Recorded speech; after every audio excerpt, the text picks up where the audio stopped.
En direct sur Alsace 20 à présent, Mathieu Chanvillard. Salut Mathieu. Salut Lionel et bonjour à tous. Toujours ravi de t'accueillir et on attend avec impatience ce billet d'humeur du jeudi. Merci. C'est un thème en plus qui va vous parler un petit peu à tout le monde. Vous avez bien sûr suivi un des débats de la semaine. Alors, ça a trait à notre ministre de l'économie, Emmanuel Macron. Vous savez, celui qui arrive à faire descendre les avocats et les notaires dans la rue, ce qui est déjà une performance en soi quand même qui mérite d'être saluée. Mais si vous n'êtes ni notaire ni avocat, vous avez sûrement entendu parler et vous vous êtes senti concerné par un autre de ces projets, largement soutenu par tout son bord politique, le travail le dimanche. Ça, c'est un bon sujet, parce qu'au moins, ça parle à tout le monde. Pour vous la faire courte, l'idée, c'est de passer de 5 ouvertures des magasins autorisés à 12 sur une année. Alors, dans des zones spécifiques. Alors bon, il va falloir découper des zones. Ça, on sait que c'est pas trop le fort du gouvernement. Les régions, tout ça, c'est pas leur terrain. C'est pas grave, ils vont s'y coller quand même. Et puis, c'est le maire qui décidera exactement à quel moment, quelle période et quelle zone.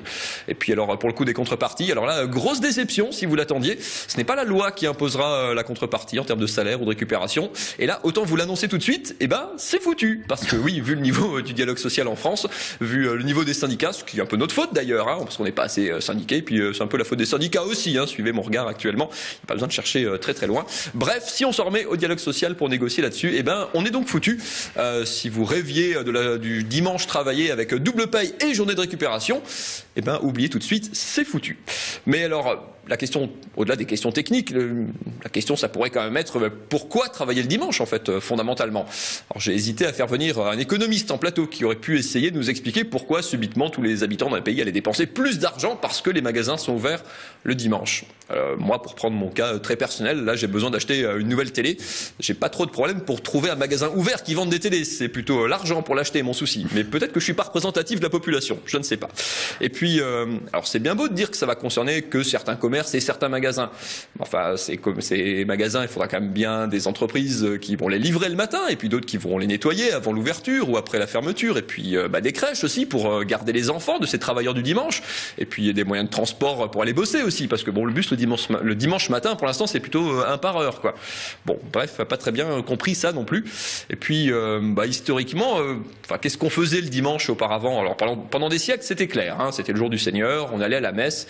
Voilà, ça c'est depuis le IIIe siècle jusqu'à la Révolution française, parce que c'est la Révolution française pour l'anecdote.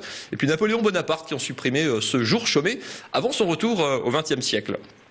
Aujourd'hui, c'est plutôt important le dimanche. On peut faire plein de trucs chouettes. Moi, je trouve ce jour-là, on peut aller manifester contre la fusion Alsace-Lorraine-Champagne-Ardenne. On peut expliquer le théorème de Pythagore à son fils qui est au collège. On peut passer du temps en famille, un truc fou, s'occuper de ses parents, de ses enfants. Personnellement, encore une fois, j'ai tendance à trouver ça plus chouette que d'aller acheter une boîte de petits pois au supermarché du coin. Mais peut-être qu'encore une fois, c'est moi qui me gourre. Après, bien sûr, on peut travailler le dimanche. Techniquement, on peut. Quand il y a plus que 4 millions de chômeurs, on trouvera toujours des gens prêts à le faire. Si c'est ça ou rien du tout, oui, à un moment, on n'a pas le choix. Et puis, on peut, dans la même logique, ouvrir 24 heures sur 24. Ça se fait dans certains pays, dans certaines villes. Pourquoi pas, après tout. Là aussi, on trouvera des gens pour aller bosser. Puis, on en trouvera peut-être même encore plus pour être très content d'aller acheter leur fameuse boîte de petits pois un dimanche midi, à midi ou à minuit. Pourquoi pas, on en trouvera, j'en doute pas un seul instant. C'est peut-être ça le problème. D'ailleurs, c'est dommage que j'ai raté votre invité précédent, Lionel, là, le sénateur. Il était pressé. J'aurais eu une question à lui poser. Je dis, plutôt que d'ouvrir des magasins le dimanche, s'il faut de l'emploi, on peut plutôt ouvrir, je sais pas, des trucs utiles, des piscines aussi, des bibliothèques, des musées, histoire de pas seulement voir le côté dépenser de l'argent, histoire de voir le côté proposer de l'emploi aussi, à faire quelque chose le dimanche. Et puis si vraiment j'avais été vachard, mais bon, il est parti, donc c'est un peu facile, je lui aurais posé la question de savoir ce qu'il faisait lui le dimanche. Je sais, c'est facile de taper sur les sénateurs, surtout quand ils sont partis, mais j'ai pas pu résister, j'ai googlisé sénat.fr, vous pouvez le faire, vous aussi, chez vous.